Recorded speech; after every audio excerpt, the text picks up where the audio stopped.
Issa's got the truth serum, Anissa's getting her Mac on, and Jeff, well, he gets a demotion. NERDSoul.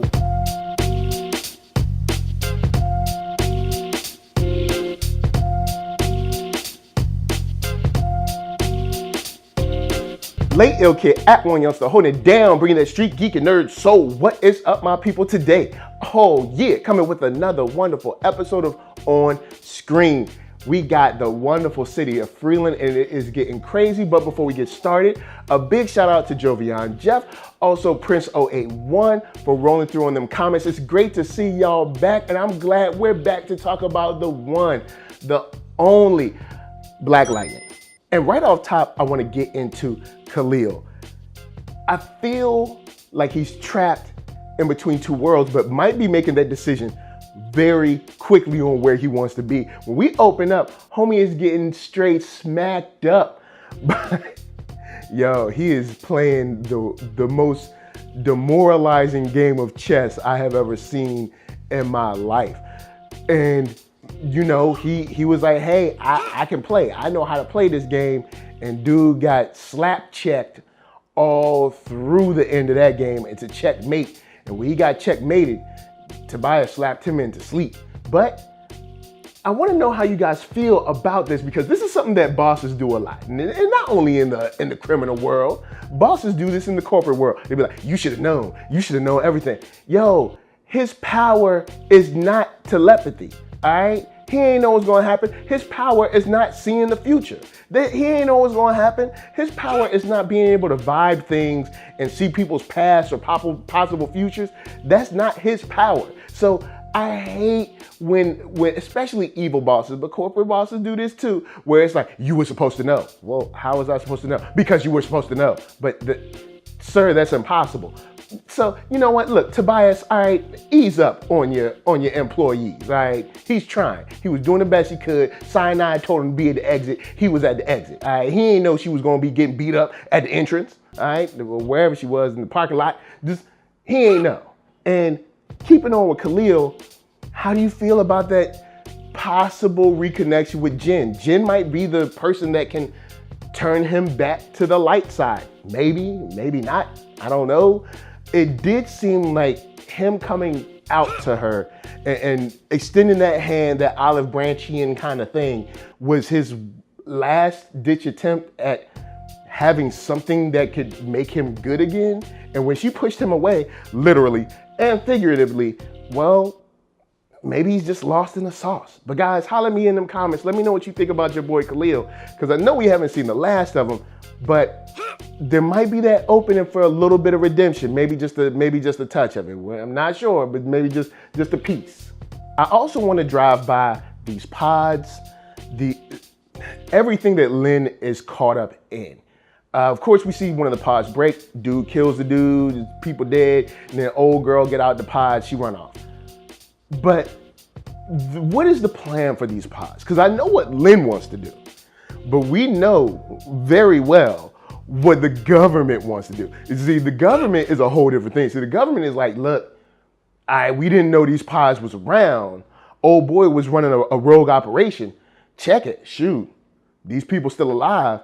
Maybe we can still make this work. Because even Bill Duke is like, hey, this could be beneficial.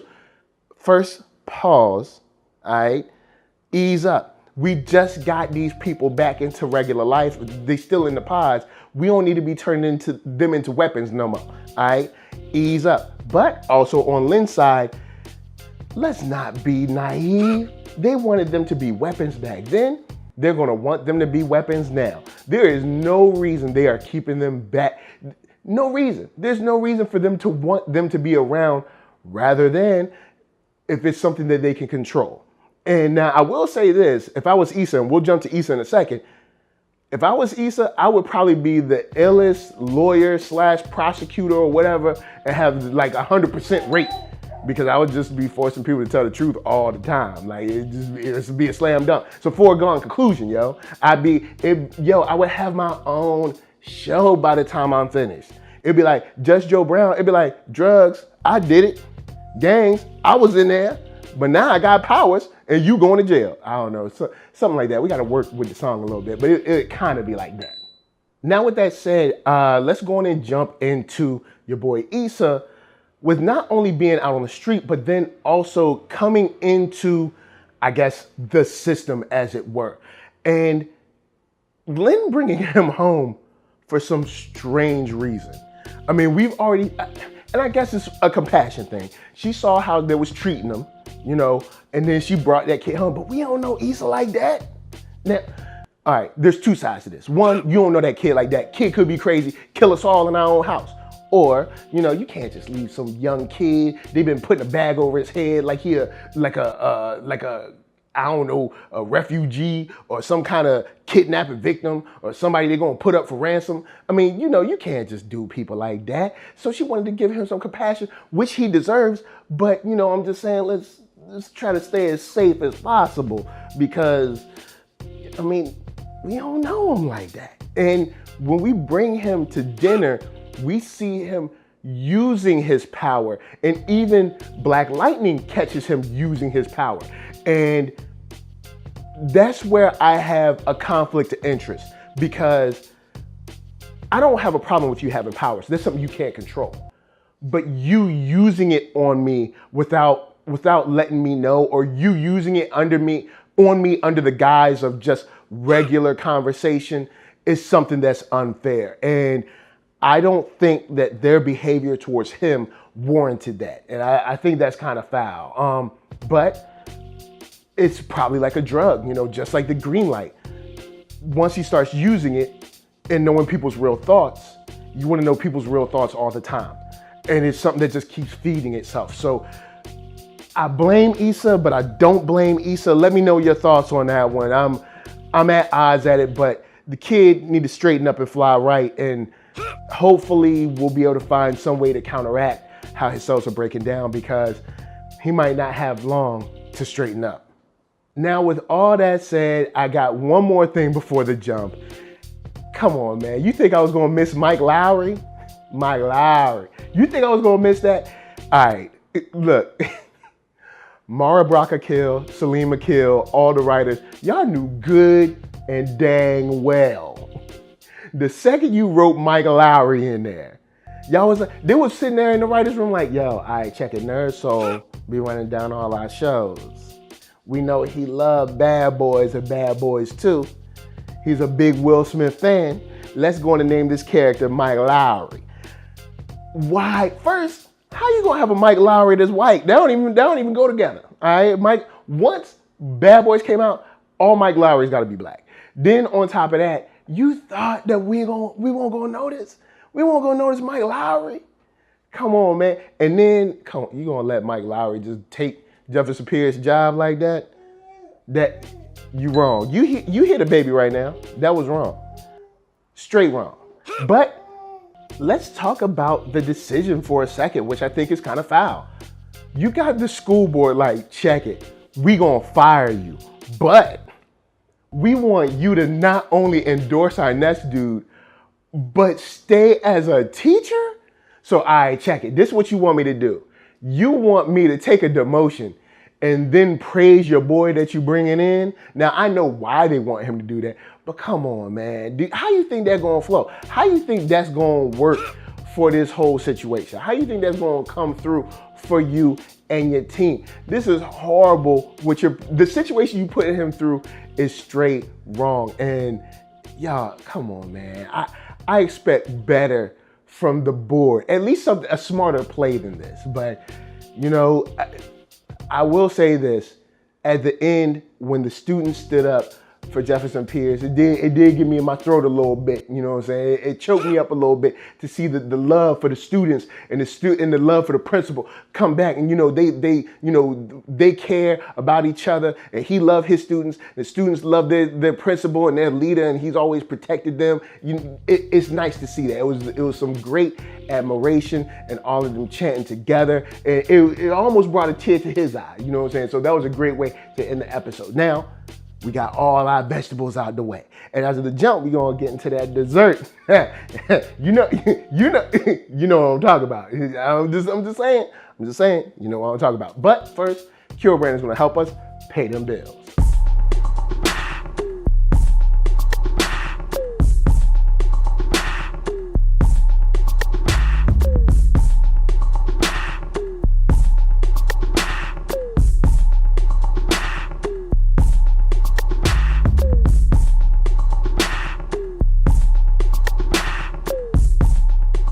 Oh yeah, check that link below. Hats, shirts, hoodies, all that jazz. And once you find something you like, of course, cop it. So we're here. And we're fighting crime. But we're starting to see a change in Anissa. And I didn't expect this to happen, but I guess it sort of makes sense. Anissa is really feeling herself.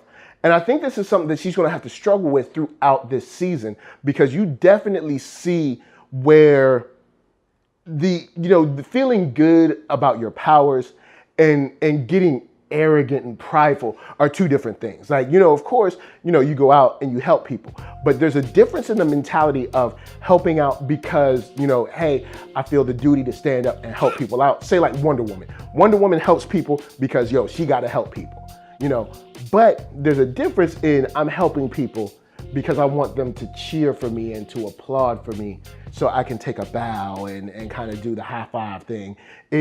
There's a weird display of mentality and character and power in there.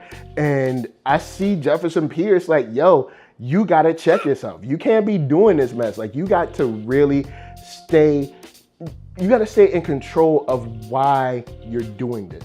Because if you don't, you will end up like so many before you that have failed. Now, of course, we're getting into like maybe Star Warsian type stuff where you're talking about balancing the force and why are you doing this and your motives, but it is still very valid, and hopefully, just hopefully, we'll see her struggle with this but come out better for it. Now, staying on Anissa, I'm adding in Jen, where we get this scene of them together, which is something that I love once again, where we get just a Black family show, showing them, caring for each other, laughing and joking with each other, razzing each other. But you see that family unit is there. And that's something that I love to see on screen. I love to see in the show because it makes it so much different than any other superhero show that's on right now.